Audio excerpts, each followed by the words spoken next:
The conscious mind is a creative mind.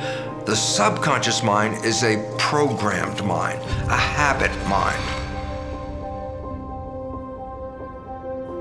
I'd like to discuss the nature about how our life has been programmed and how these programs control our life, our vitality, and our behavior in the world. Recognize this. If you buy a new computer and you turn it on, the built-in operating system prepares it to work. But if there are no programs in that computer, then the computer can't really do anything. Well, let's now relate this to a child. When the brain develops, it's got an operating system, but there are no programs in it. So nature created the first 7 years of our lives to download behaviors by observing our parents, our siblings, and our community. And in this way, a child can learn all the behavioral characteristics necessary to be a functional member of a family and a functional member of a community. Well, however, since we are downloading the programs by observing other people, what happens if we download programs from our parents or our family and siblings that are not very positive programs, that are actually very negative programs that have an adverse effect on our health?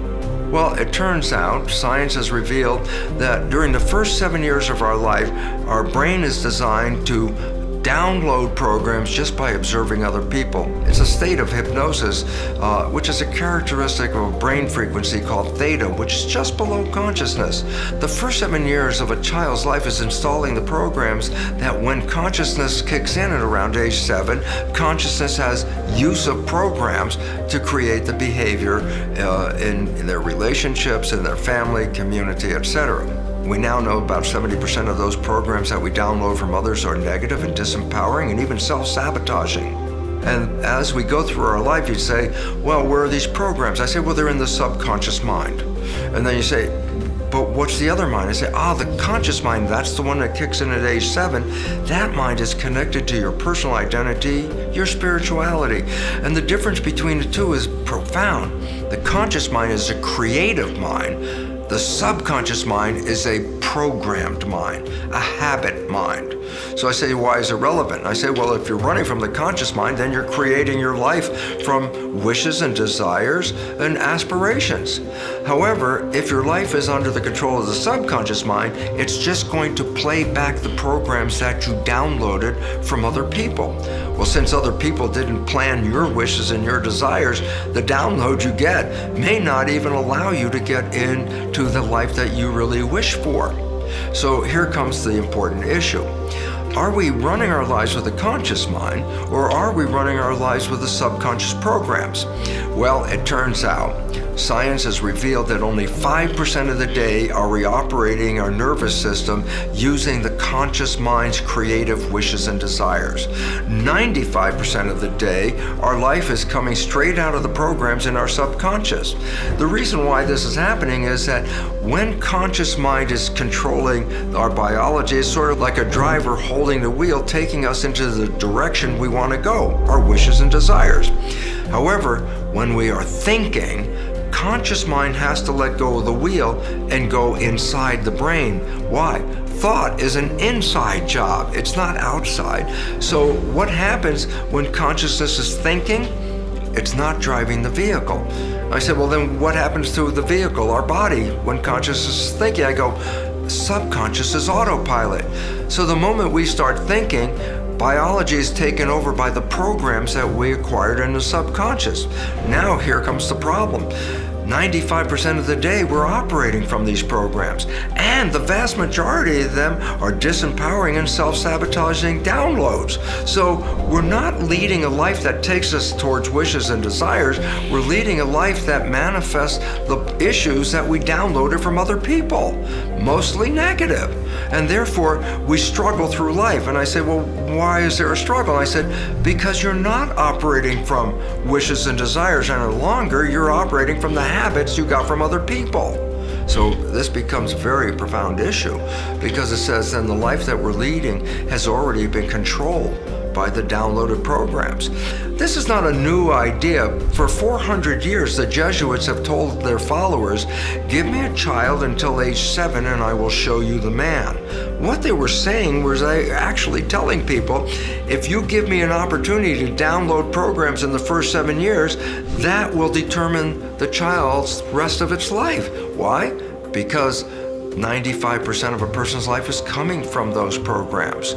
So the issue now is what should we do with these programs? And the first issue is, what are the programs? Why? Because they were being downloaded in the last trimester of pregnancy and all the way through the first 7 years of life. So basically, you weren't there when you were in the womb.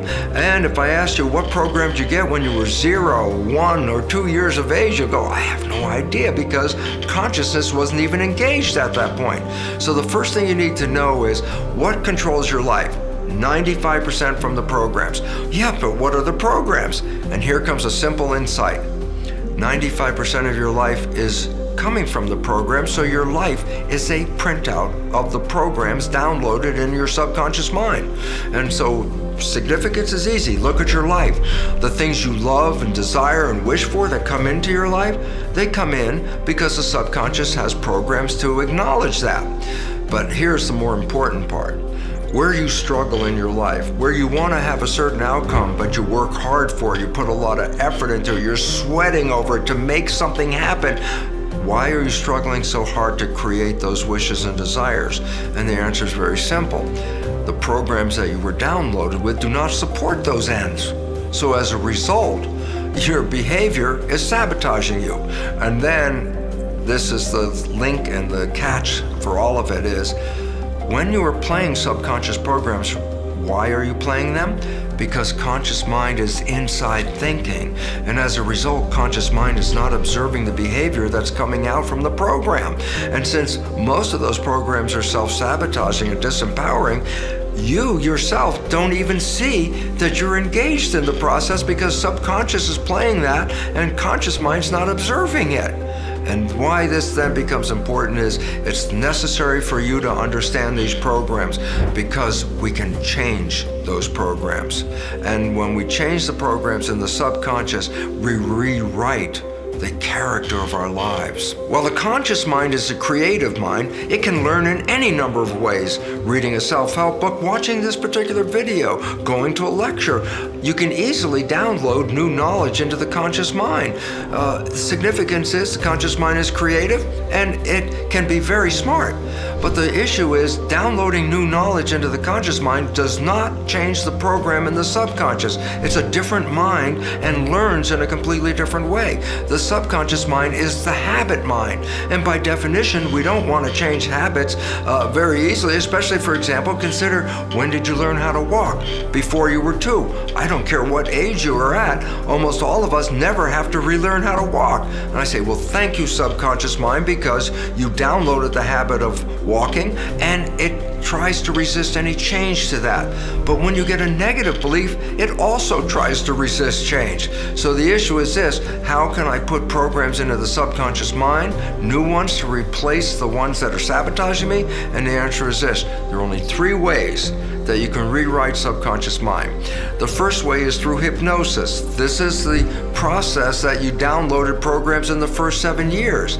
So every night when you go to bed, just when your conscious mind falls asleep, your subconscious mind is in operation. So if you put earphones on as you go to bed and hear a program, it's not going into the conscious mind, but it's going straight into the subconscious mind and can reprogram it. How do you get new programs after age 7? Repetition, practice. Anything you needed to learn, you had to repeat it and repeat it to create a habit. So if you want to change a habit that's not supporting you, you have to engage a habit that does support you. If you're not a happy person, you can say every day, no matter how unhappy you are, you say to yourself repetitively, I am happy, I am happy. Over the day, you keep saying that. Guess what? Repetition, habituation will change the program, and one day you'll wake up and guess what? Your subconscious mind's already got a I am happy program. And lastly, the most effective way to change subconscious programming is through energy psychology. These are mechanisms that enhance super learning, and therefore you can download new behaviors in matters of minutes. To understand super learning energy psychology and how it works, on my website, brucelipton.com, under resources, I have over 25 different energy psychology modalities that you can review and identify one that feels the best to you, because using these new processes, you can rewrite your beliefs and radically change the character of your life in matters of minutes.